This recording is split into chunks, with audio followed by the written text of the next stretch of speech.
Hello, everybody. Happy New Year to everybody. And thanks to my speakers to be here on the New Year's Day, for some quite early in the morning. And I really like to talk with you today about our situation 3 years after the pandemic. Changed the life of many people. And I would like to introduce you yourself, and who would like to start? Introduce ourselves. Yeah, I'm happy to start.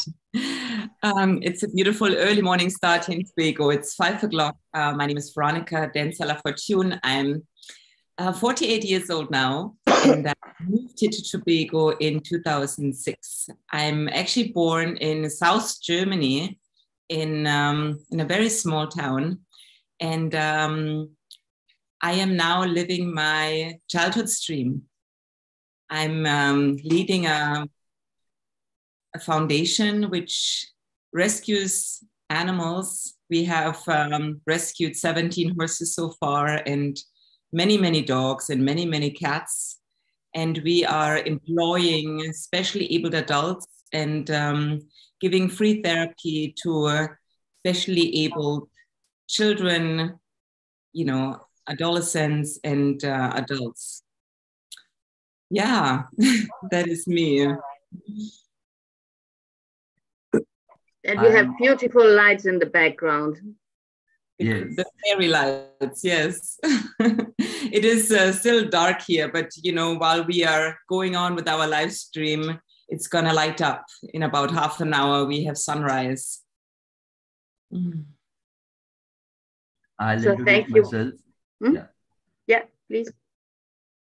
I'm Dr. Gautam Arora. I'm a homeopath by profession and a clinical psychotherapist. And COVID has given us time, so I'm pursuing my degree in law also now. So I'm in my final semester of doing law, LLB. So maybe the legal and medical sides together, like what I say, black and white, that is what we deal with. So everything in life should be black and white. Rather we try to trade on gray, but then black and white also is what is the primary concern should be in our life. And FutureLink has helped us to collaborate and meet new people, new speakers, and people across the world. I actually thank Mary and her whole team for this opportunity. Thank you. Kacy? Good. My name is Kacy Crystal-Spörer. I'm an American, but I've been living in Germany for over 40 years now. I came here originally to learn the profession that I did for many years, but in the last few years, my husband and I have done we've suddenly turned in another direction, and we've established both an ADHD coaching company plus an ADHD academy for those here in Germany who would like to become ADHD coaches, more on the American style than what is usual here in Germany. There's a lot of support for children who have ADHD here in Germany, and the parents get a lot of advice on how much medication to give their children. But the adults themselves have virtually nowhere to go where they can get support, where they can get coaching, where they can develop themselves in ways that are more rewarding for them. So we are filling that hole here in Germany, and to my great surprise, after 1.5 years, there's still no one else who is in competition with us. So we have our first 2 courses going, and my goal is to provide in the German language area help for adults who find out that they have an ADHD type brain. So. Welcome back, Zach. Yeah, and just to mention it, I do not have a degree in psychology. I honor those who do, and in medicine. I'm very interested in particular the effects of both medication and more of a holistic approach in terms of food, in terms of additives that you can do, in terms of their sort of 5-circle approach that we have developed. But I started out as a violin maker, so I'm a master violin maker. I still have my workshop because I love that work, but it's very much my stepchild. What I care about now and what I will devote the rest of my life to is working with adults who have ADHD to help them be able to develop lives that are more productive for themselves and for the world. So, thank you. Zachuas? Yes, I'm Zachuas Ogonji. I live in Kenya, and sometimes between Nairobi and the rural western part of the country. I'm a social entrepreneur and focusing on solving issues of access to quality education for the orphaned and vulnerable children in the community, looking at the gap in terms of access to quality education, especially between the poor and the rich, and how starting education early on in a good environment can actually determine how successful an individual becomes or how they are able to defeat poverty along the within their lifetime if they were given good background, good initial education.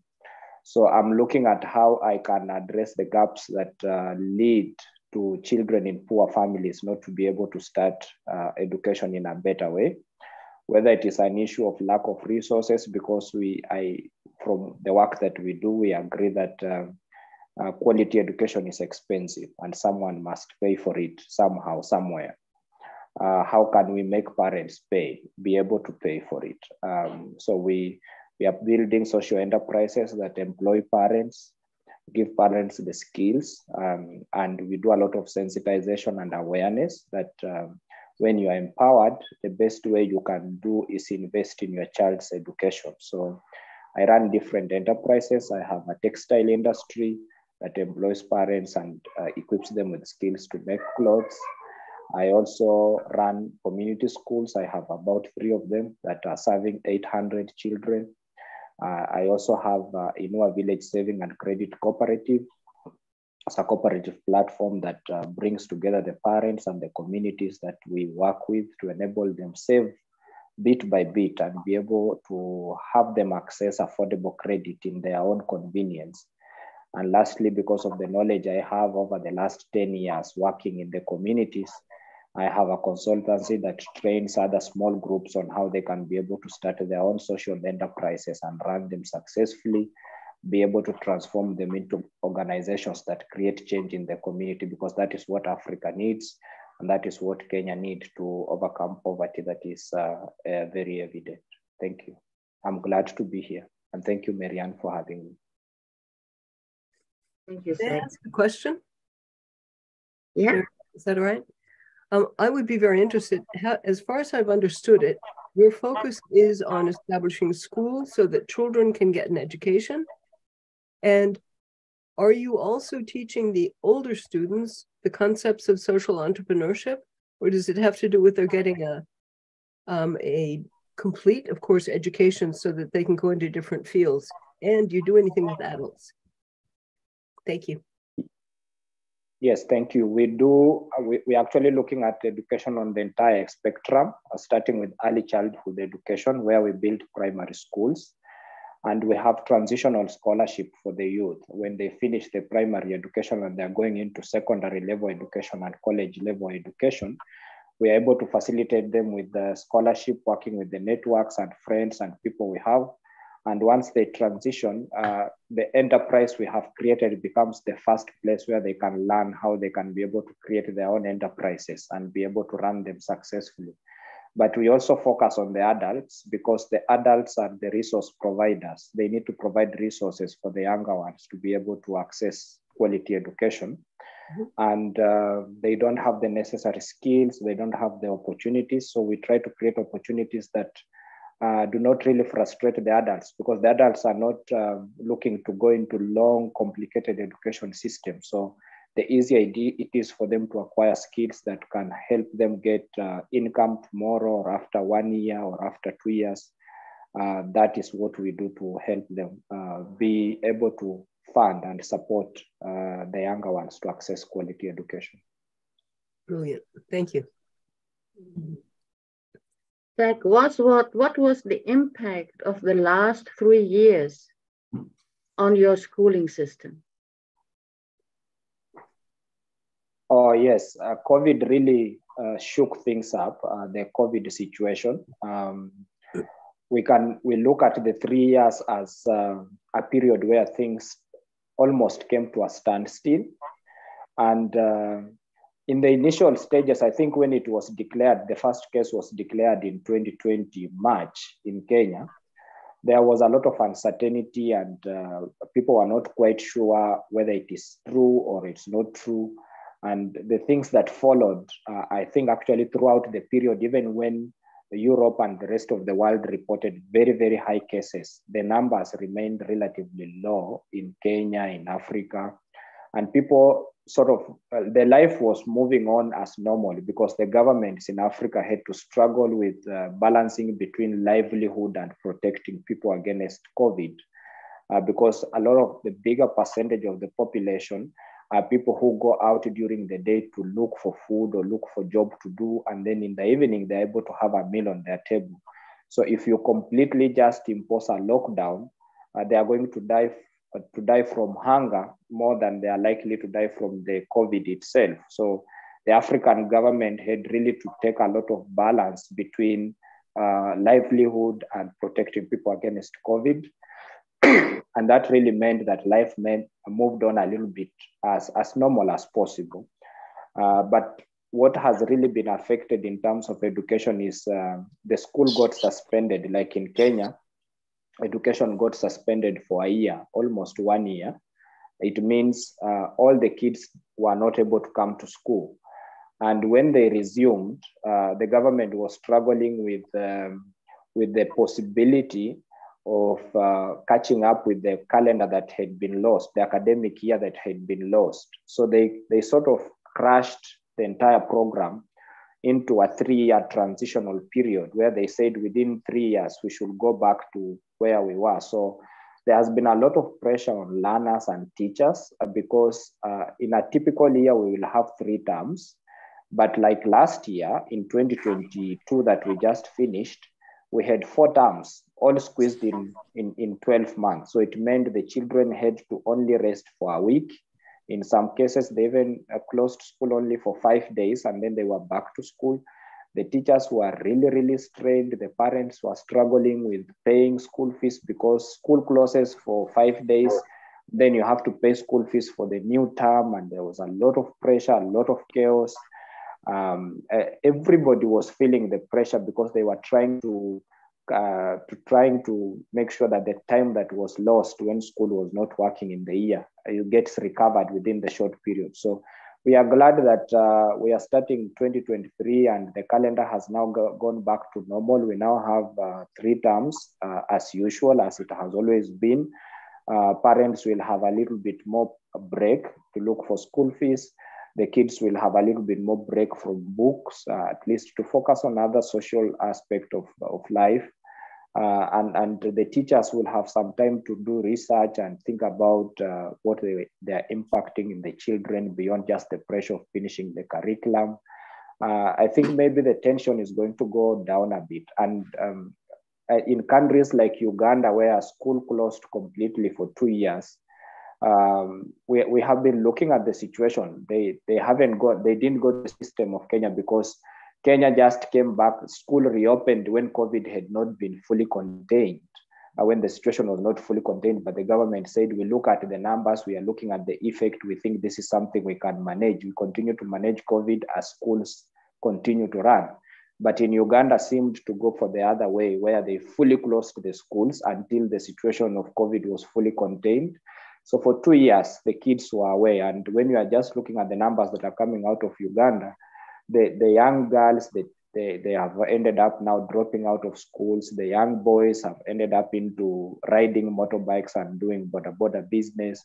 They no longer want to come back to school. So because someone who is 16, 17, having to be outside school for 2 years and then having to have that person to come back to school, that's really a big challenge. So we are seeing different effects on education across the continent, but I think the full effect of COVID on education is going to be realized as researches start to come out in the next 3 to 4 years.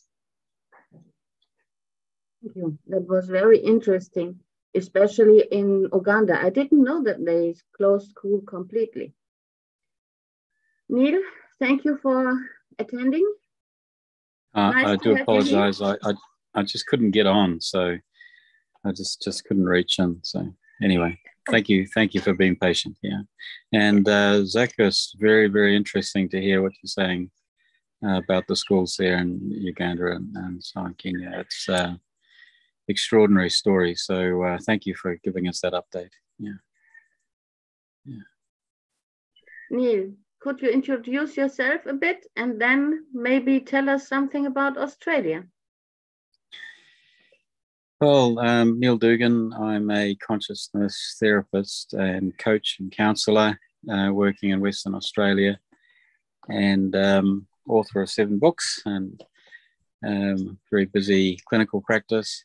And in terms of what's going on here in Australia, in Western Australia, where I am, we got off very, very lightly in this 3 years. If we compared the situation to what Zachuas has just been talking about, like it's just not in the same ballpark. It's not remotely in the same territory. And they did that largely due to the isolation of the main population centres in Western Australia. So like we are a 3-hour flight to our nearest neighbours who are actually another country.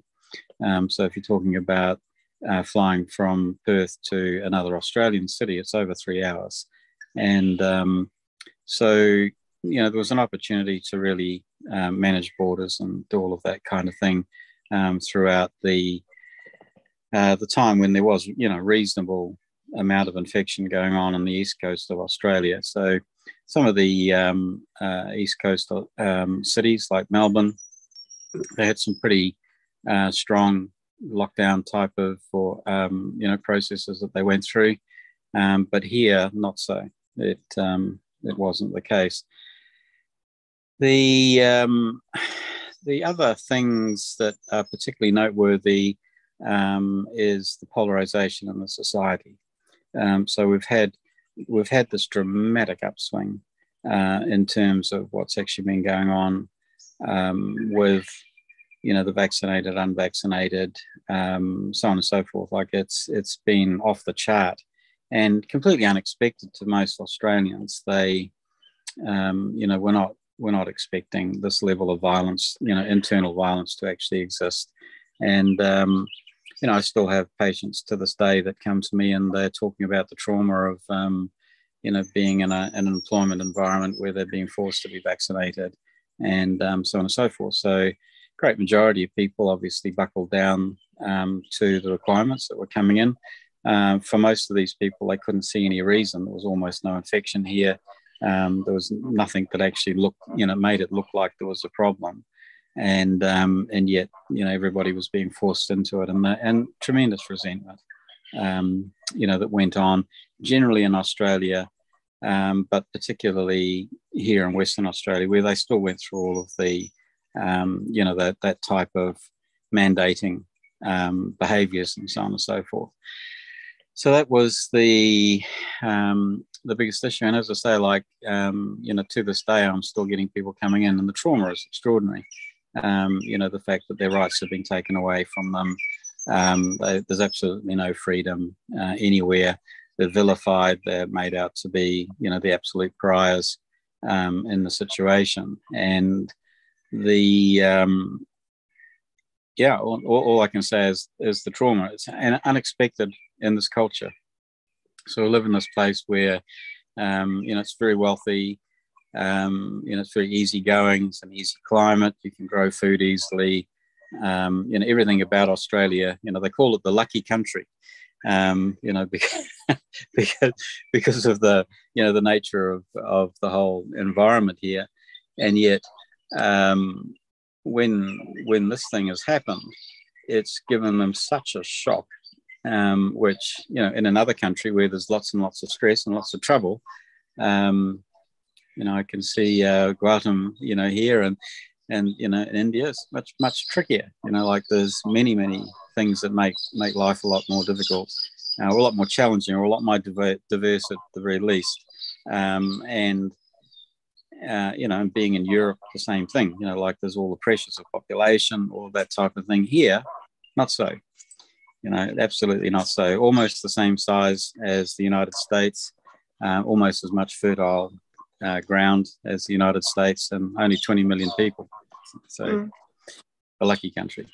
Anyway, that's the summary of what's going on in Australia. And I've just flown through it all myself. I've had the virus 3 times, 3 different versions of it. So that's been quite interesting. And on we go. Gautam, would you like to continue? Yeah, definitely.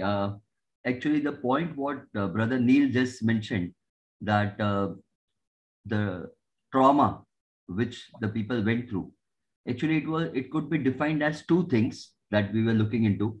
One was the trauma of the unknown disease per se that people were exposed to.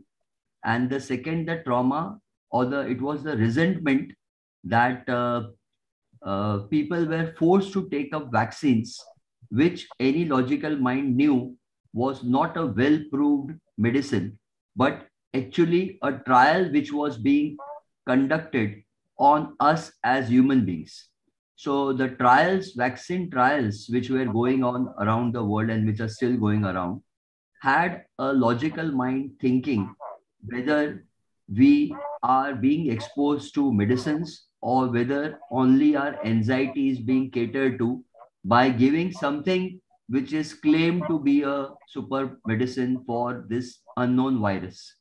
So the trauma which Brother Neil mentioned, in a free country, free loving nation, when a person is independently thinking, so in that bent of mind, it is very difficult first to suppress our own freedom of movements by these lockdowns, and then being forced to take up something which even the government is unsure about whether it can cure or prevent the disease.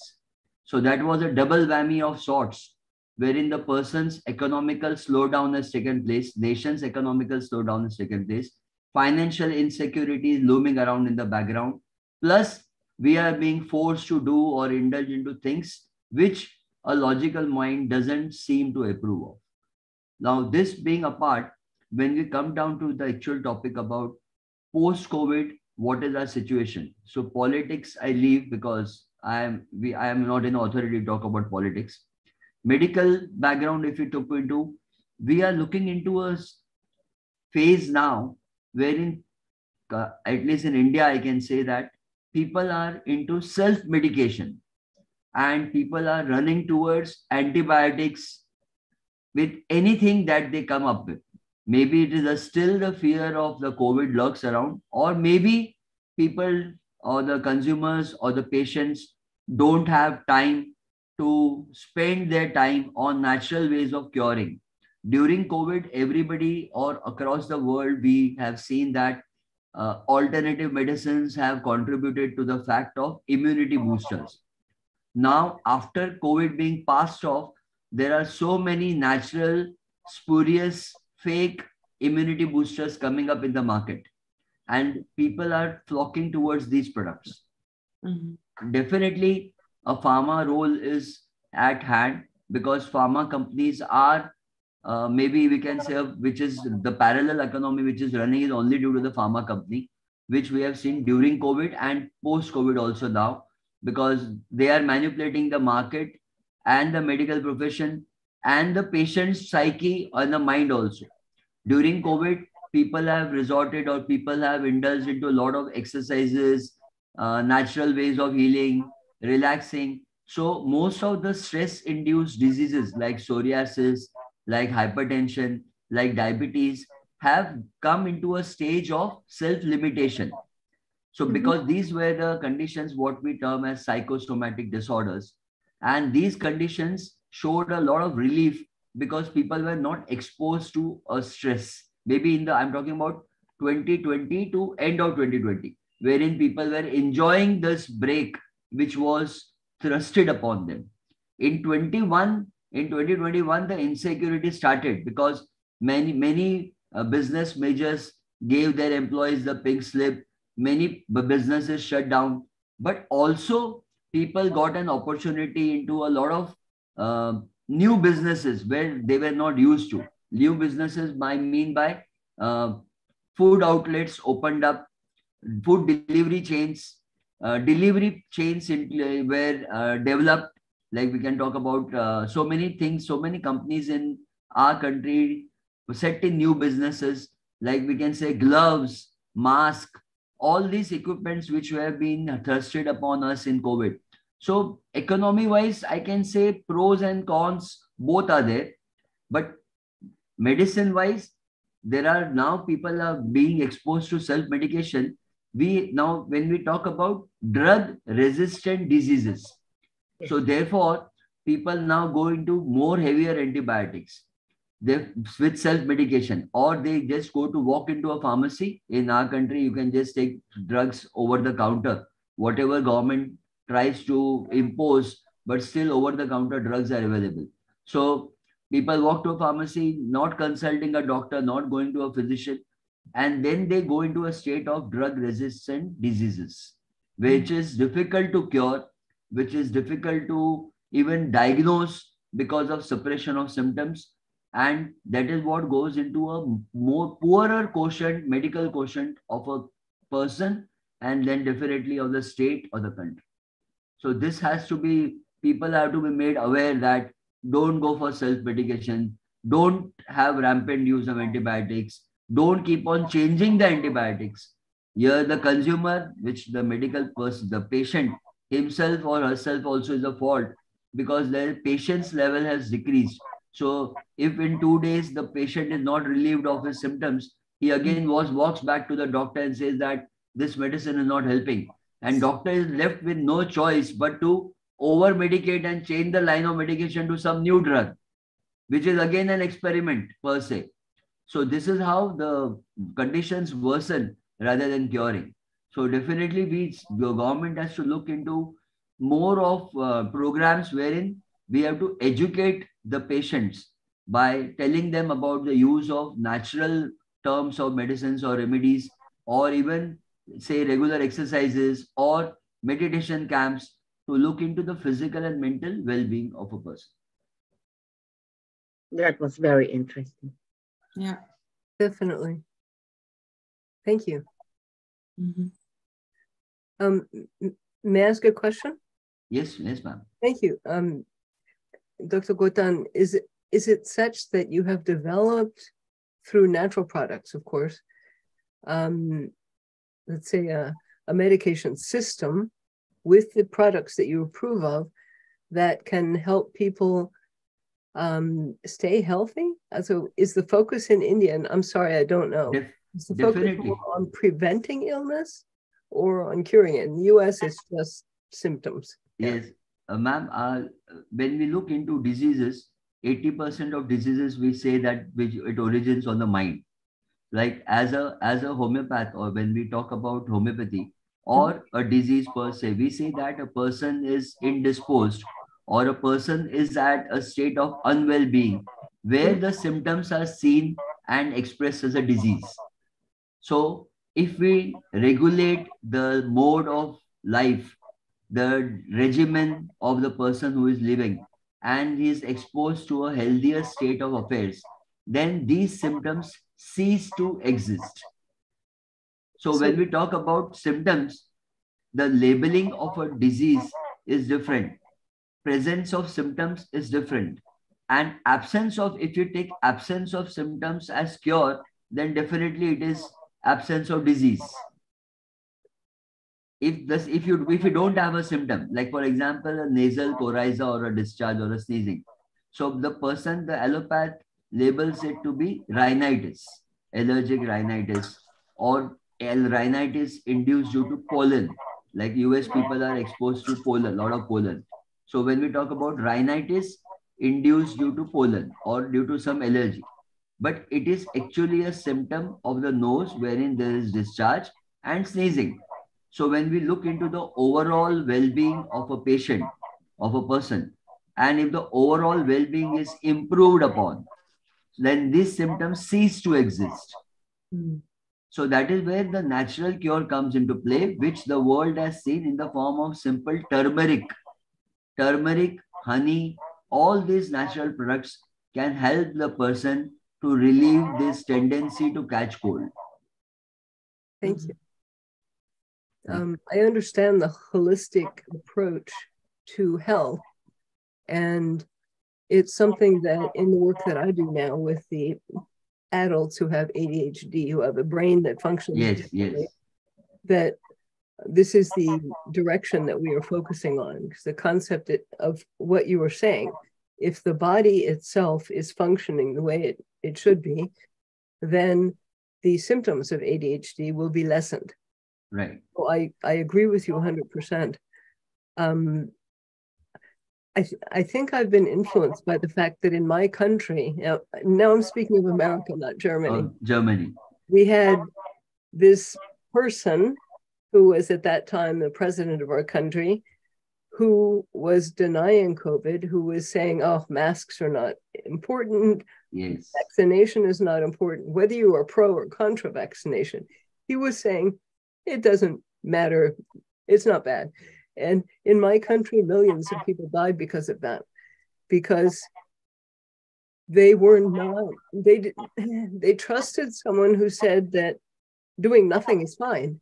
So it's a question of, to what degree have you been able to raise consciousness in your clients or patients? I'm not sure in what degree you work with that the prevention of an imbalance of health is the most important thing to protect us. To what degree is the consciousness there in your practice in India? My statement has been there since COVID. In India, people die more due to tuberculosis, COX, rather than COVID. The government of India should, I would say, strictly impose the use of masks for every country person or every citizen who has any kind of cough or not. I advocate the use of mask. I don't say, I always say that, I, like Mary or everybody knows, I say that we all have limitations. Every pathy has a limitation. So when we talk about what you rightly said, holistic approach towards the patient, whenever there is an emergency, none of the alternative medicines will help. Only allopathy will help us. So in cases of emergency, we cannot say that. Definitely, many naturopaths or homeopaths or Ayurvedas or any other, they claim and they may have got results. I don't blame them. I don't appreciate, I don't blame, I don't deny, I don't contradict. But what I'm talking about, that we have to understand our scope and limitations, and we have to understand that every pathy has its limitation, and we have to work accordingly. Now, coming back to this topic of a mask, I feel and I believe and I support the use of mask, at least in my country.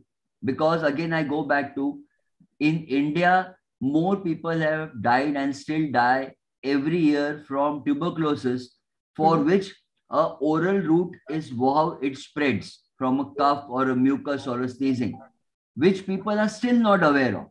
Whatever governments claim that we have got rid of tuberculosis or not, but we know this MDR-TB, that is multiple drug resistant tuberculosis. That is what I talked about. People, a normal general physician or over-the-counter pharmacist may give any medicine for even tuberculosis, and a person may require a particular dosage which they are not aware of, and they are getting themselves exposed to a bigger risk. So mask is a mandatory which every government should continue till we are not sure of any particular medication for this virus of COVID.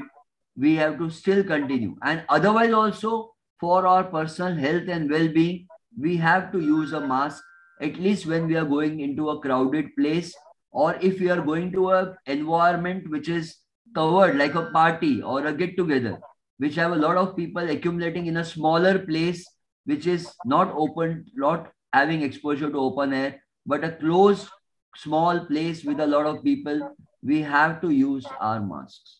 Do your patients or your clients listen to you on this? No. Here in Germany, no, people have stopped using masks. I no, use they a mask. don't. No, they don't. They don't. And yet, even if it's not having to do with COVID, with Corona, I do know that among my acquaintances, they all noticed that the last 2 years they didn't get colds. They didn't get Exactly. anything else. And yet now that the rules have loosened and no one is saying you must do it, I'm usually the only person when I go shopping, and there are many people, I wear a mask. Good. But I'm the only person who does it. And I find that very strange. How can you awaken this part of understanding? And this applies to everyone, of course, that a mask is sensible. If we see, do any of you others have any experience with that? What's it like in Nairobi, or what's it like in Australia, or in I'm sorry, Veronica. where you're at. Veronica, you're in Veronica is in Tobago. Tobago. Thank you. What is it like there? I'm very curious, because it's a question of attitude and sensibility, and yet people aren't doing it. At least not here in Germany. Not in India. I think there is here. I would hold a pretty much 180-degree view from yourself. Mm-hmm. So I would hold almost the opposite view. And the difficulty here with the mask wearing and so on and so forth is that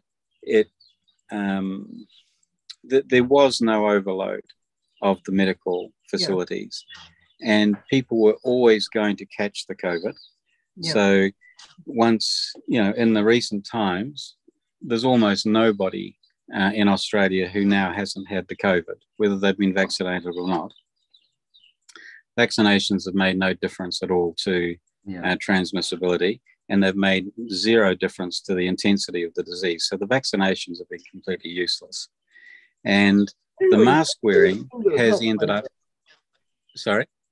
I have to say, I am vaccinated. I'm well aware of the fact that many people feel that we're destroying our own health through the vaccination, and that we were destined. I don't think that. So, I don't think that you're destroying your health by being vaccinated. But I think from a population perspective, if we're talking about the population, then the wearing a mask. So, like people who would wear masks now, there would be people who are particularly at risk. So, that would be along the lines, that you're talking about. So, somebody who has respiratory, the tendency towards respiratory diseases and that type of thing. So those people would wear masks today, and you see them at the supermarket or, wherever other people are. So, the at-risk population is wearing masks. What I observe clinically is that there's also a population that are extremely fearful. And, as Gautam was talking about there, the psychological issues around the fear of the disease and the fear of being sick and the fear of dying and all of those types of things, become they become a gigantic issue. And my clinical observation would be that there has been a mass spike upwards of fear-based disease. So we've got all this fear-based pathology, and that's occurring amongst the mask wearers. So the people who wear masks and who, are queuing up to get the vaccinations and that type of thing and remain wearing masks, there's a very high skewing of the population that's having major problems running on. So that would be true here in Australia. It's different in different countries. I understand that. And I, in my introduction, I pointed out that it's a very easy environment here. It's not the same as everywhere else. But the disease of fear, or the pathologies that actually run out of fear, are the things that have really spiked up. So those are the things that have really spiked up. And they're really associated by people who are most concerned, obviously, about these things. And some of them are at risk. And so fair enough, take care and be practical. But for the balance of the people who are just actually lost in fear, then, you know, the disease profile around that, you know, needs to be looked at from a public health perspective. My opinion is that the public health professionals and, you know, the government organizations need to take account of the fact that they've created this trauma, and they need to do something about it. They need to work with this fear profile. Sorry? Isn't that the work that you do? You're working, I believe, as a psychologist and you're a doctor? So I No, No, I'm not a that's doctor. Gautam. That's Gautam. I'm sorry. Neil is a consciousness trainer. Thank you. Yeah, so I just work with consciousness. So I'm a counselor and I work with consciousness, and I'm a private practitioner. Yeah. What is it so crucial? Is it in Australia such that the buildup of fear over the whole years, where we've had COVID, Corona, everyone is worried? Do you feel that fear is the primary trigger for a reduced immune system? Is that what am I understanding you correctly? It's a complex question that you ask. or, you know, like it's a complicated issue. And again, I can really only talk about my clinical experience. So people that I've treated, of which there's, you know, we're getting up into the many thousands of patients that I've worked with around the fear and the COVID, and all of them have had the COVID now, and the great majority of them have been vaccinated. So, you know, like those sort of generalizations, that would be true.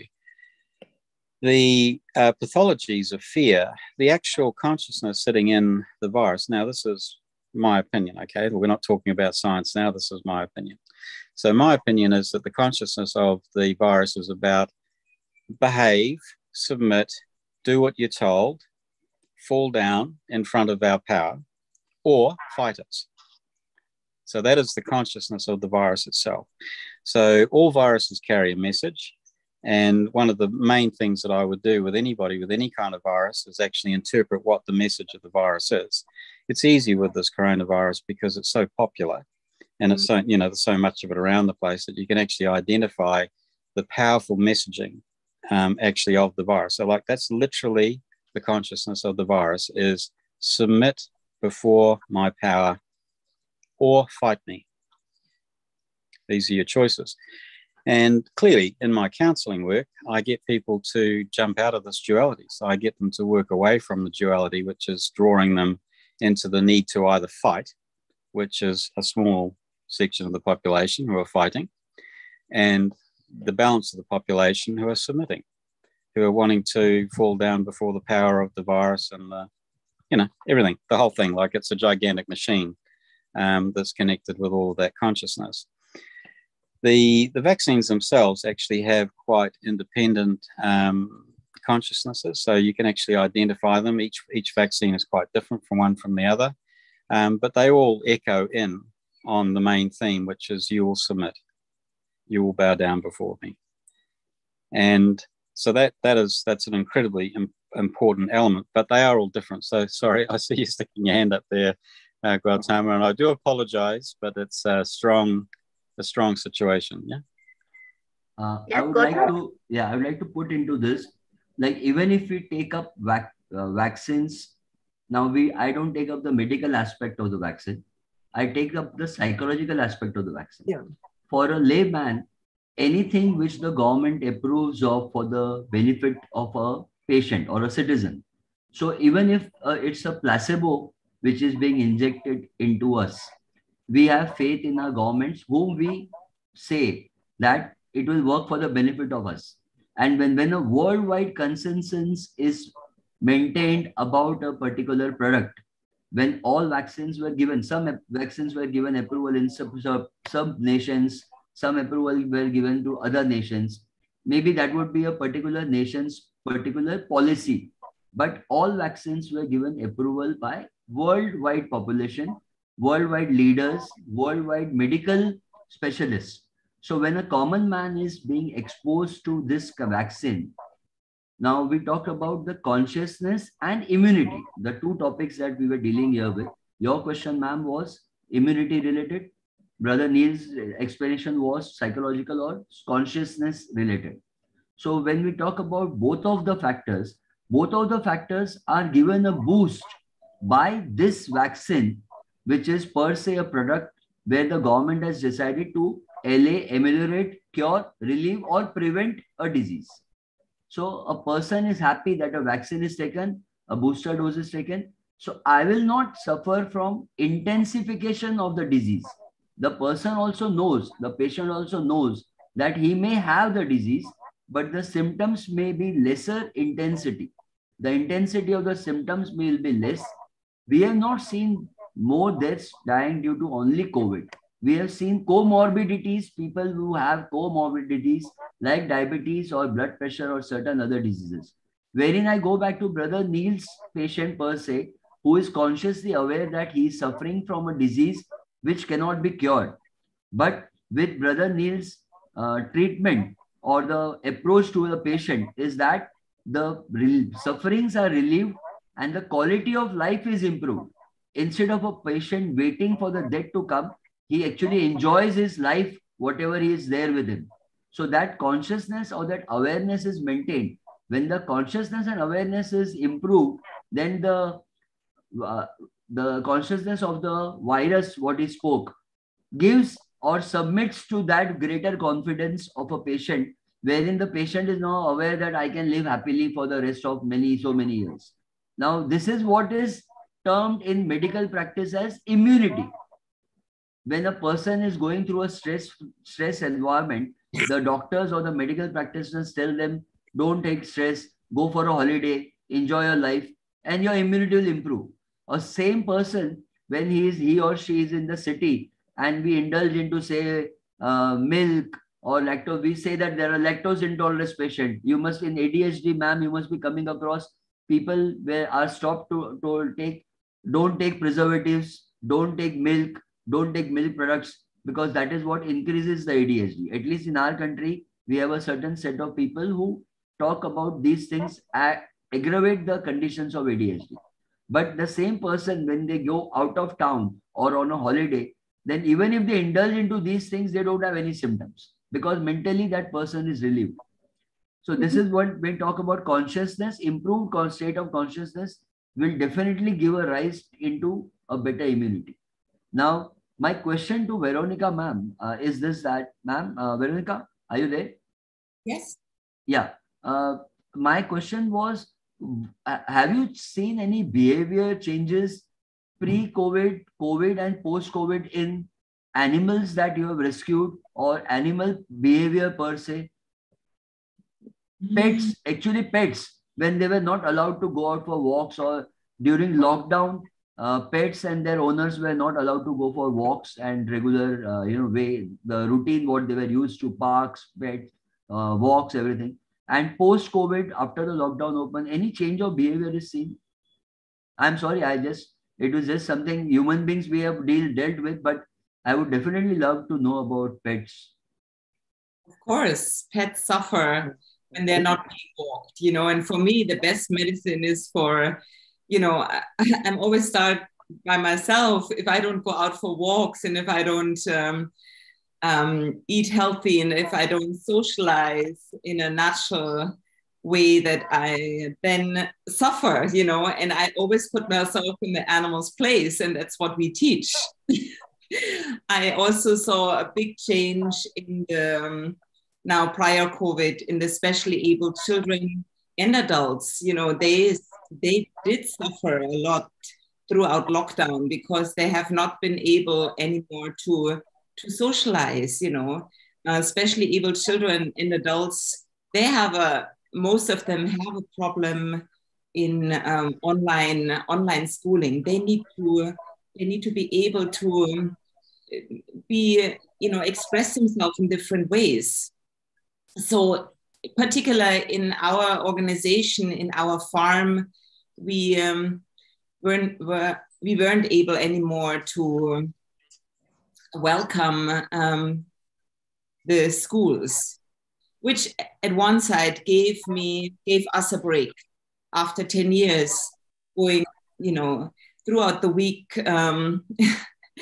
it gave us a break. At the other side, it was very sad to see, and it's still sad to see some of the children are still not able to come because their parents are very afraid.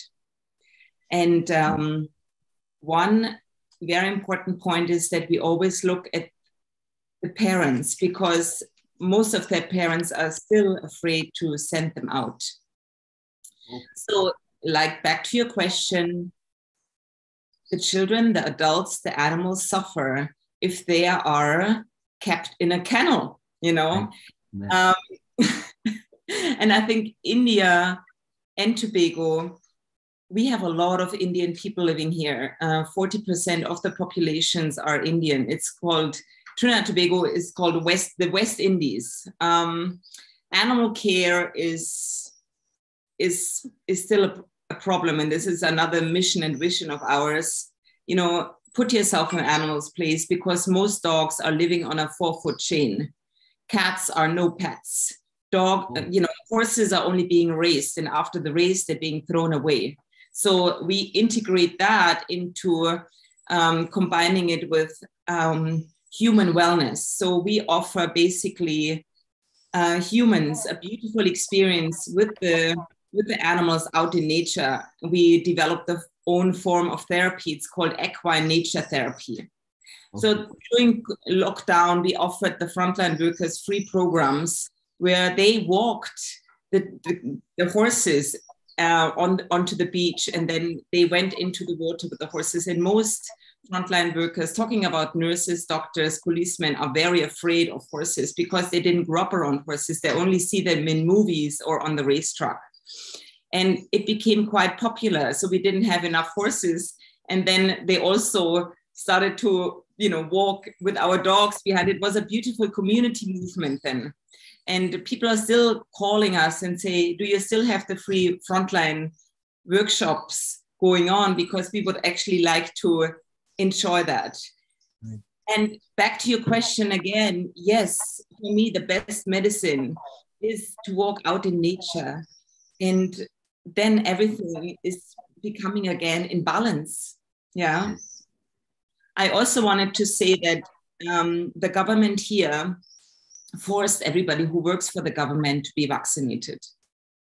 Everywhere it was. I think India also has the same thing. Like, people were not allowed to fly, use airplanes if we are not vaccinated. I think everywhere, all countries followed the same policy. Yeah. So, here in Tobago, bush medicine is a big thing. And there, I know that also people from the government, some of them, they believe very strongly in bush medicine. So they bought them vaccination cards. It was a big boom. You can buy a vaccination card, then you can fly out and so on. Yeah,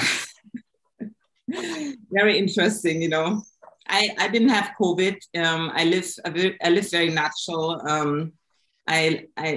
During lockdown, like I said, I enjoyed the time to be away from humanity a little bit. That was my personal thing. I had time to rejuvenate. We still had the specially abled adults who work with us on board because the farm work is still going on. We kept on being sustainable because we sold horse manure. People really started to do agriculture by us. Tobago is a very small island. We only have 55,000 people living here, and boats didn't come in anymore. There was no food coming in, so people really started to plant and get into agriculture and help themselves again, which was a beautiful thing, and it's still going on. And it's wonderful. We are able to sell manure. We are able to be sustainable also through that. And yeah. People started to be more sensible during COVID, and still, Trinidad and Tobago is a big party country where people always get together and party and drink, and that was not allowed anymore throughout COVID. And I think it shook people a little bit and it made people a little bit more sensible. Yeah. Zachuas wants to say something. Yeah. Yes, I'm happy to hear what everybody's sharing, and I think in Kenya, one of the things that really stood out, in Africa, shaking hands is a big thing. People shake hands and people greet each other, family, and we had a lot of problems with overall sanitation. Around in schools, hand washing was a big problem, and children had a big problem with stomach problems, and cholera was a problem. But when COVID came in and everybody reinforced hand washing, and every corner you turned in a school compound, there were 10 to 15 hand washing stations, and everybody was taught how to wash hands. Actually, they reported that cases of stomach problems, cholera had gone almost negative, because people were conscious in washing their hands. People were restraining from greeting, and they were careful with their hands because they were told, and a lot of TV adverts and a lot of information that went around here, it almost turned your hands like into an enemy. When you looked at them, you saw them as your enemy because your hands are the ones that are going to carry the virus to your face, to your mouth. So wash them with soap, rinse them, keep them away from your face. Do whatever you can just to be careful with your hands. So this raised a lot of awareness around hygiene, around hand washing. And this really improved the situation in terms of cholera and overall sanitation. But I think also government went an extra mile to make sure that there was availability of water. And this is not just something that is regularly available in Kenya. It's not something you access. It is an issue of access to water, access to soap, access to hygiene, especially for those who are in slum areas, those who are in rural areas. These are things that people struggle with, but we saw that COVID increased the mobilization ability. Government made sure that there were hand washing stations across town and across the streets and in the schools, and the teachers and everybody increased their awareness in terms of encouraging people to wash their hands. And an unintended outcome actually was realized that stomach problems went down. Infection in terms of cholera decreased during that period. And we think, even as we look back, that sensitization in itself, as much as we can say it was overhyped, it really helped to bring consciousness in other areas that we have, the population has taken for granted, or they were not aware of, because people were spending a lot of money treating stomach problems or cholera problems.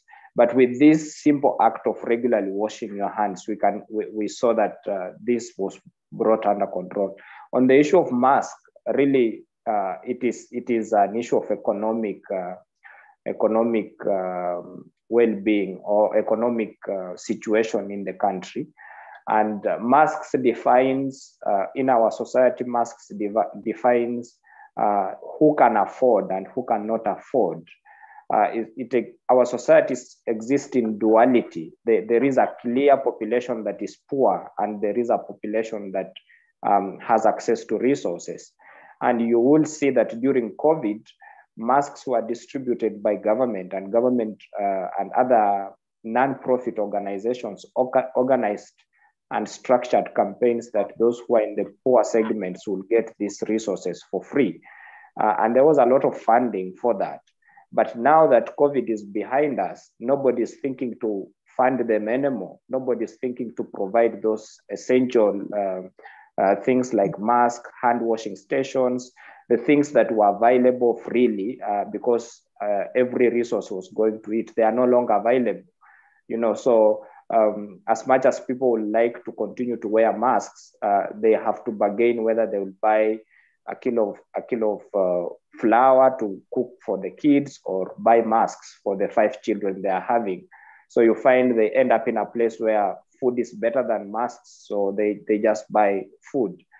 But when you go to communities that are well up and people have resources, you will still find people putting on masks.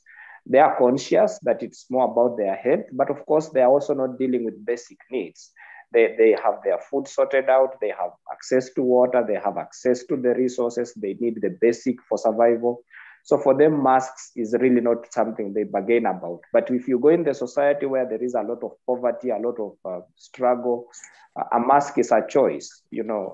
Being conscious about, oh, I'll get infected, I'll get a disease is really secondary. The first and the most important thing is, can I have food for my children? Can I have water to cook? Can I have shelter over my head?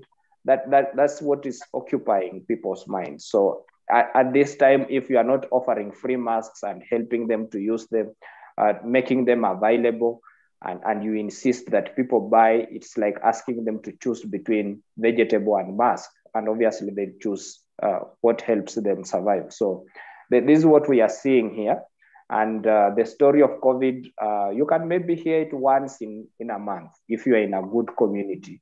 People are no longer talking about it. It's something that is behind them. People have moved on. Whenever it's mentioned, it's like, they are still not even sure. Was it there? Was it not there? Those who lost their relatives, we really feel sorry for them. And the conversation is more of, let's move on, let's continue to fight, because there is a bigger problem that will come. Even right now, there are more problems we need to solve. God has helped us. They turn more spiritual. God has helped us overcome that situation. He will fight for us.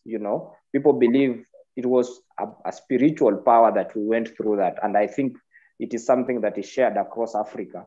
Looking at what happened in Europe, and comparing it with the numbers we had here in Africa in terms of infections, in terms of people who are affected, the people who died, comparing our health systems and the health systems we have available in Europe and elsewhere in the world, you can only say it is a superpower somewhere, or beyond explanation, that Africans didn't die in their millions, So this is what gives people comfort, and people think there is power somewhere that is protecting us, and whatever other problem comes, we are strong enough to face it. We will face it with confidence. If COVID didn't kill all of us, we will still obviously survive the next big hurdle. So I think people have moved on, but there is a lot of consciousness. There's a lot of positivity that has come in. There's a lot of strength and faith that if we didn't die, we will not die, at least for now. Yeah. Kacy?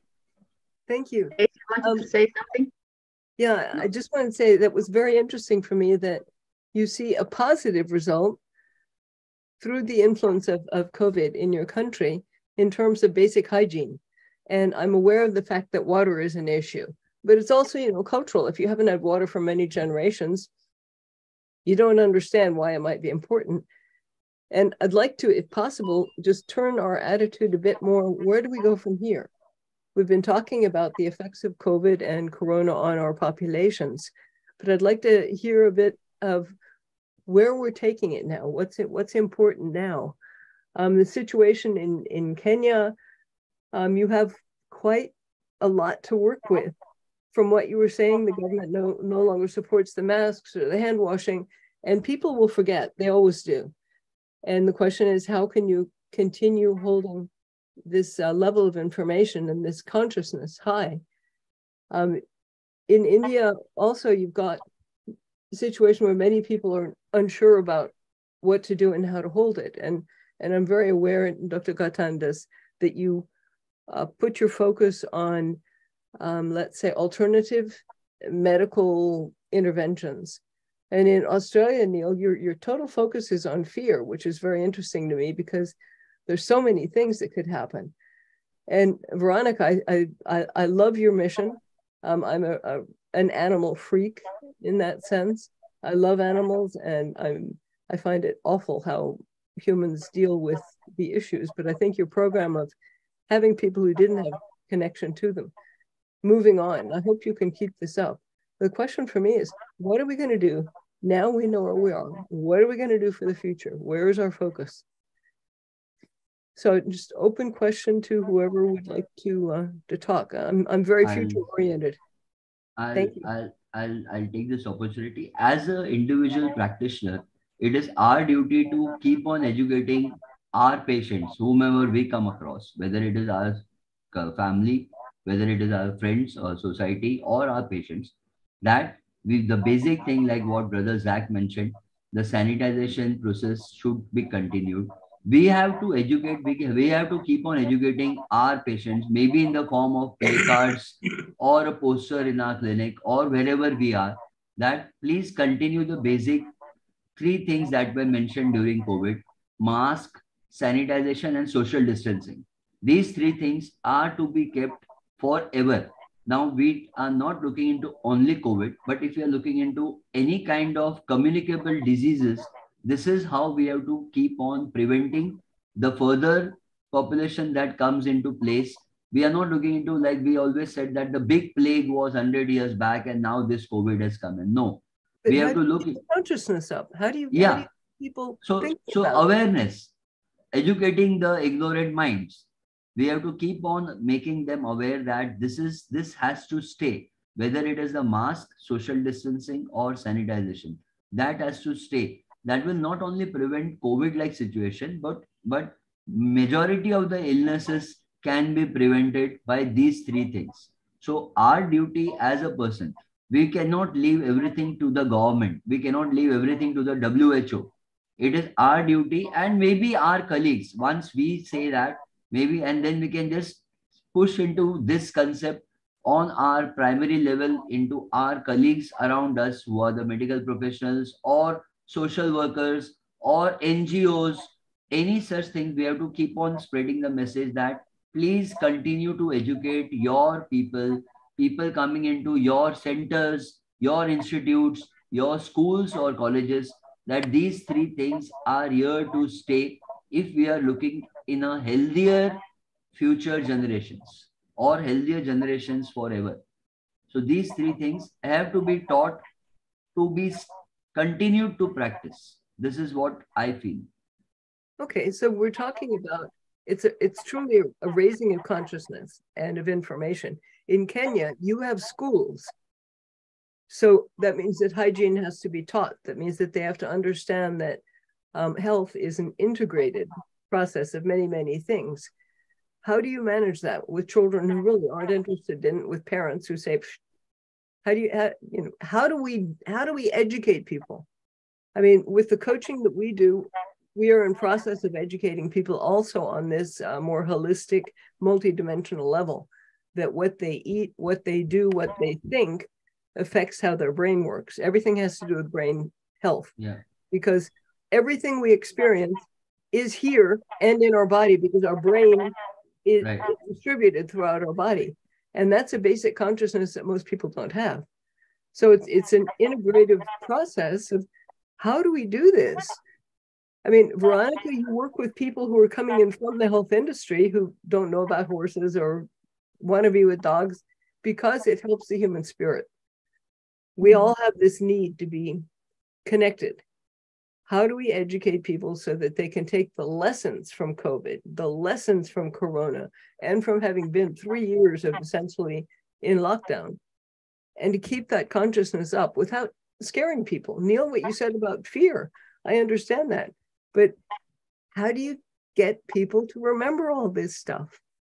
I think, yeah, I really like that question. How do we keep this going? We have to remove it from the high level discussion, and we have to remove it from the responsibility of the government and all these international organizations, and narrow this conversation to individuals and into individual spaces and into families.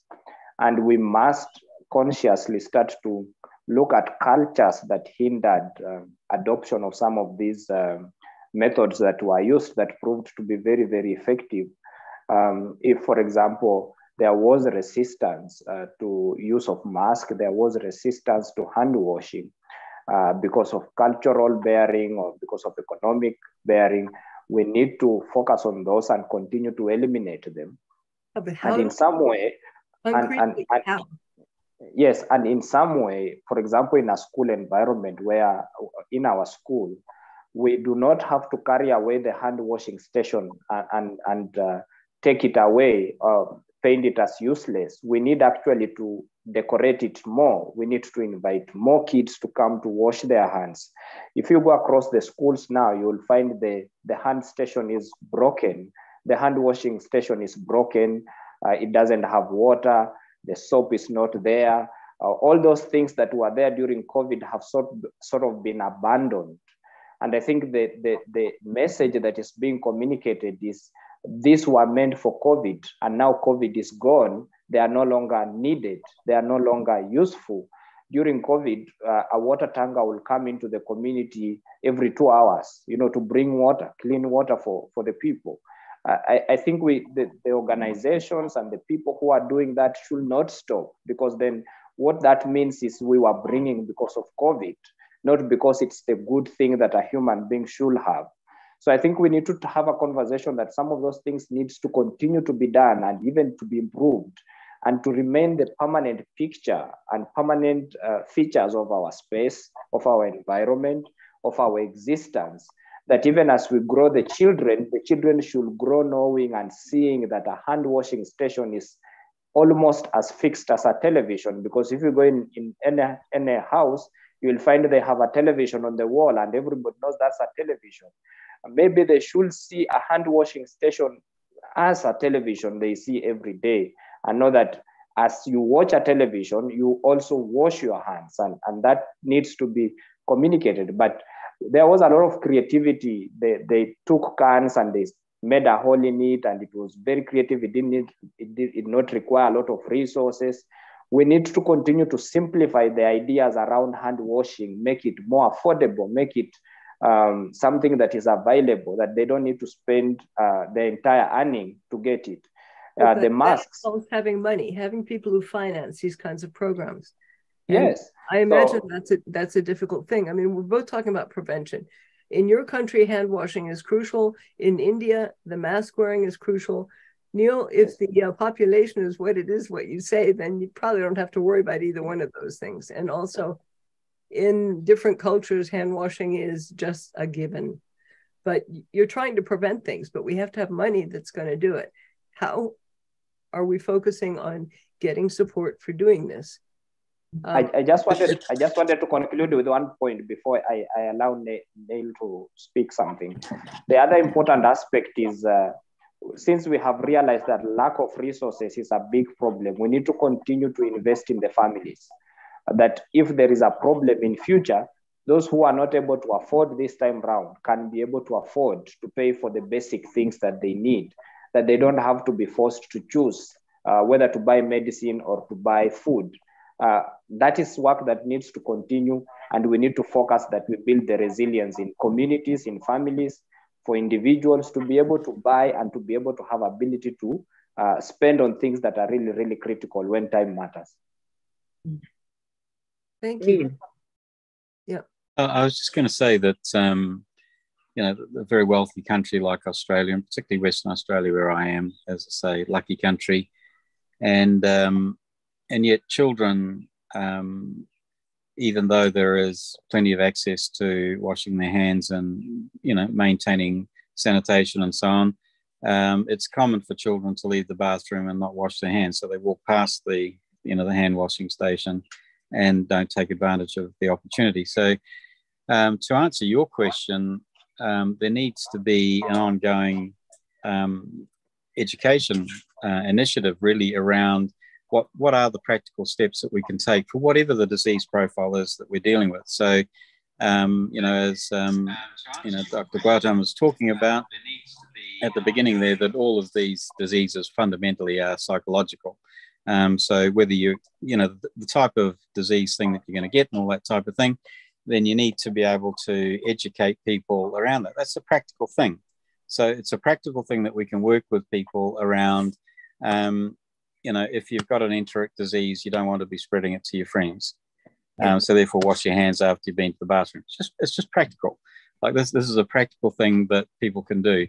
And if we, in our education programs, if we're actually able to bring in some common sense around any of these disease profiles, no matter what it is, then there's going to be benefit.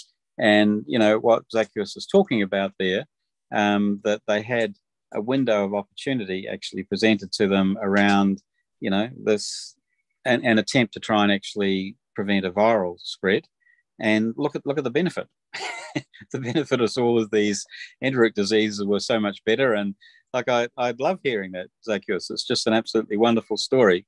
You know, it means that it can be recaptured. That practicality, that common sense can actually be recaptured, and there can be some, you know, serious progress actually made. If you go back 100 years, then everybody had dysentery and that kind of stuff in this country before they had, you know, common sanitation systems, before they had food hygiene, you know, which was practical. So those are all practical things that can be done, and the governments can actually do it. We as professionals, we can talk to people about these things. But for me, like here in the lucky country, where we are at the moment is we need real help for people around their psychology, their psychological approach to disease, and the way in which their psychology actually creates the disease in the first place. So it's a circle, and they get sick, and then they've got all of these psychological problems around it. They're a victim. They've got all of these sorts of things happening. And, you know, it turns around that they then, you know, are more likely to actually have something because of the psychological problems that arise from it. So it literally is a big circle. So again, you know, we have to take practical steps. And I know, you know, Gautam, I know from his practice that, you know, he's an absolute advocate of educating people. So, you know, a big part of his consulting is about educating people about, you know, all the things that need to be done. And I'm sure we can all do this. I'm absolutely sure we can follow, you know, Gautam's example. I mean, you know, it sounds like what we need are in the schools. We need pragmatic hygiene, health sort of classes. You have to hit women because they're the ones who are teaching their children to wash their hands or not wash their hands, to do this or do that, asking, did you wash your hands, etc. Unfortunately, my experience here has been I could get women interested in this because they're so concerned about their children and their families. Men poo-poo. I don't know. It's an issue. And Neil, at some point, I'd be very interested in hearing more about your ideas then. I don't know. I can't follow you completely with emotions cause disease. I can't go there. I do believe that they influence our body and how we react to it. But it's interesting, Marianne, you have brought people together who are, of course, very different in what we do. Diverse. Yeah, absolutely. In Kenya, you have the perfect field. If your passion is building schools, and you have to be able to offer classes to the women. They're not listened to often, but they're the ones who influence the behavior of their children. It's a slow process. And in India, I have no idea how the school systems are there, but we have to support our children in acknowledging science. They're very pragmatic things. What it is you eat, whether you wash your hands, whether you wear a mask in certain situations. When people really understand, then you don't have to tell them to do it. I mean, that's part of the whole thing. There's an interesting book that I'm reading at the moment. It's called This Is Your Brain on Food. And it talks about the influence of our food on many things, including fear and anxiety, Neil. And this is the kind of information we have to get out, but it means we have to have very pragmatic ways of doing things and not just be in our little ivory towers of working with a handful of people who come. We have to stand to this knowledge. You know, Veronica, I don't know if you work with children, with people. Does any of this affect you, or do you sort of feel like, oh my God, my arena is animals? What is it like in Tobago? How can people's consciousness be raised? Through the daily practice. Mm-hmm. So we have teenagers who, well, they receive a small stipend fee. So we have a youth empowerment program. So they learn, you know, very simply, through the caring of animals, I also learned to be responsible for myself and my own life, because I need fresh water, I need fresh food. That is a useful bridge. To With keep the the daily, animals clean, you do really that. through practices, routine practices, very simply. You know, we can talk so much. We have a million signs up there. We have a lot of rules and regulations. You know, I can forget all that. Nobody reads signs, and we have to practice with our hands, with our, you know, through the community work, you know, through daily practice. Well, And also, I'm really not making a difference between the specially abled ones. I mean, at the end, we're all specially abled. We need to do it together. Together, we need to practice that. And we can start in our small organization and farm, and then it ripples. And the daily practice, you know, when I step out now, going up to the park, I practice. The ones who are here, I walk up, we collect trash, we feed the animals, we care about our environment, and really practice peace begins with me. And it's such a beautiful thing to get together here with all you guys. And I was thinking about that ripple effect. We have this beautiful Zoom meeting today, and we are starting the 1st of January here. Thank you, Marianne, that we you know, pulled us together. We need to practice that together everybody in his own field. Thank you. Thank you very much. Thank you. Yes, we're talking a lot of the topic of hygiene, but there's another topic, and that is stress. And as we need maybe to heighten hygiene, we definitely need to stop and put down stress as much as possible. Stress can absolutely disturb your brain. No doubt about it. Guaranteed. That was the main effect of COVID among the community that I work with, which are people who have ADHD, and have brains that process chemicals differently. But they have a tendency toward depression. They have a tendency toward anxiety. They have a tendency toward fear. And these are the kind of issues that we're working with now. But there's so many ways to work with that. But it's not a simple thing of just meditate. That doesn't, I mean, it's more complex than that, you know. It's a multi-dimensional thing. And I think what we have to do is encourage those that we influence or those that we teach to go out and teach someone else, because that's the only way that it really gets inside, is have the information, understand how important it is, and teach others. If you get that connection going, then you have a growing group. So it does start with us, but it also starts with the people that we influence being willing to get out there and do something. Of course. Yeah. So what I recommend is a morning meditation with a cat to raise the immune system. Or a dog. I'm sorry, or a dog. Or a horse. I think especially a morning meditation with a cat. Because cats, if they're a bit trained, are masters of heart coherence. We're prejudiced about cats, and I understand why. But the animals, if it's a deep one, is irregardless of what they are. But I agree with you. Well, I have a 3 o'clock in the morning meditation with my puppy. So the puppy sleeps in the bed with me, and he has a meditation with me, which involves him wrestling with me. So he wrestles me all around the bed and licks me and all this kind of crazy stuff. So that's my beginning of my day. But I'm quite sure that, you know, these things, there is a collaborative, there is a cooperative way that we can actually run forward with all these different approaches. And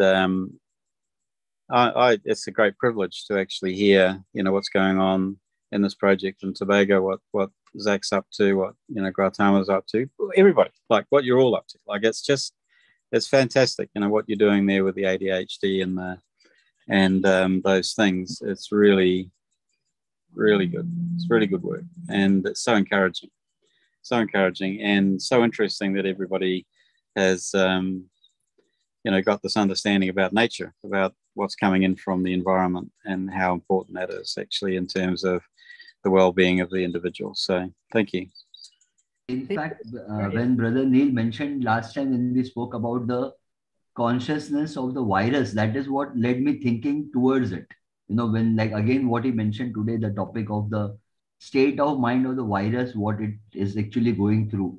So that is what led me thinking towards that thing. So I'm thanks Neil, thanks to make me aware. Like actually I just couldn't even imagine or think on to that perception. So your topic being consciousness, so that is what made you think about it. So that really helped me thinking about the whole.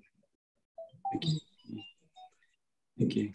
May I ask, in India and in Kenya, I'm very interested, what is the attitude about having pets? I've heard that people love pets. Yeah? Okay, Yeah. People love pets. The government brings in many restrictions or maybe things about, but people love being around pets. We are an animal-loving nation. Thank you. I just don't know enough about your cultures. And in Kenya? In Kenya, people have pets for various reasons. And there's still not very strong regulation around having pets, unfortunately. And that means they are not well protected. When someone is not able to take care of his dog or cat, they are left roaming around, and that creates a lot of negative perception for those who don't have yet, So it's an area that probably local governments need to pick up and really work on. But in the villages, people like having dogs that are well taken care of because they are looked more in the perspective of security. When they bark at night, there is someone in the homestead. So they are really taken care of. People keep domestic animals, from cows to rabbits to chicken. You'll just find someone living in a small house, but having his cow in one of the rooms, having chicken in another room, just having all the animals around and just, living with them together.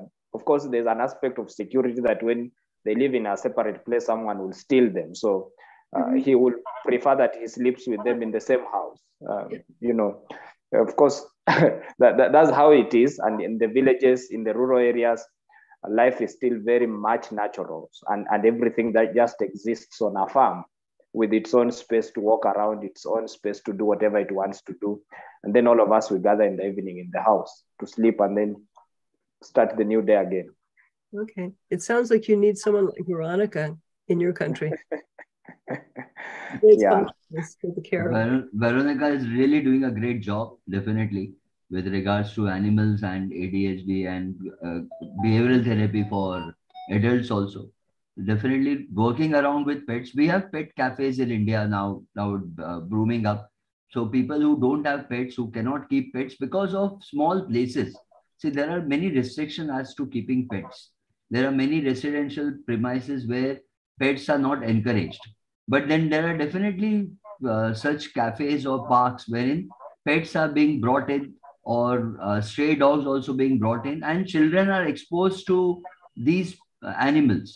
Now, ma'am, when you're talking about ADHD or specially able children, when they are exposed to pets or when they are exposed to domesticated animals, like when Veronica told about horses, definitely we see a change in the behavioral pattern of these children.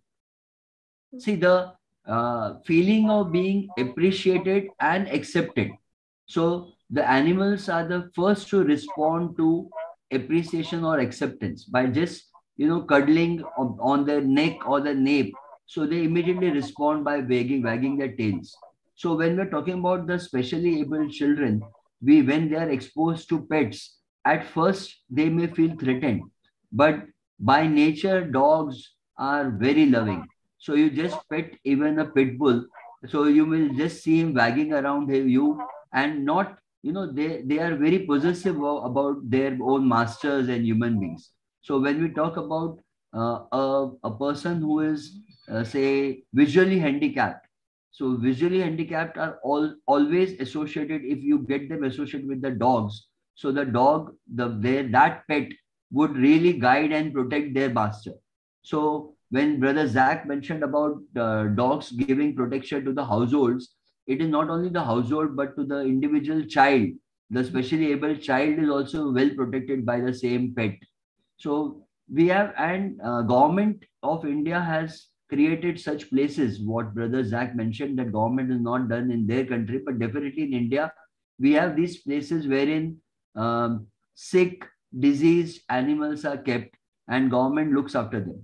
So also we have a lot of NGOs and trusts which give their contribution towards such animals. In like feeding a stray dog is a very common sight in our country.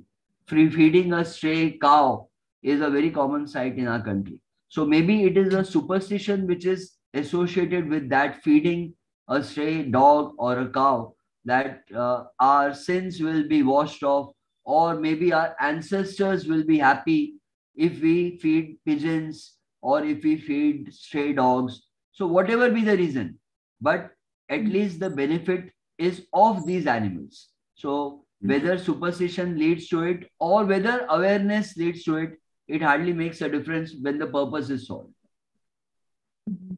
Thank you. Thank you. Thank you, everybody.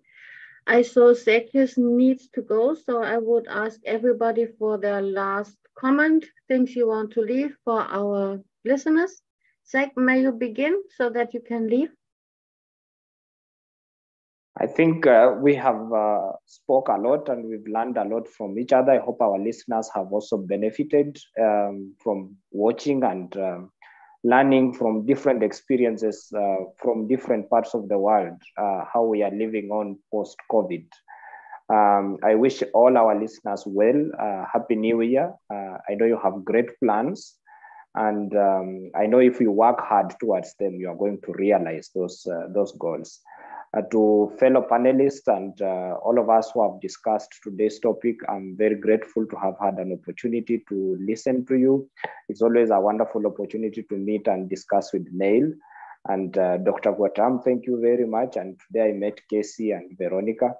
I remain deeply grateful to Marianne for the opportunity to speak. And I look forward that I'll continue to share insights about my culture, my community, wherever I am and what's going on.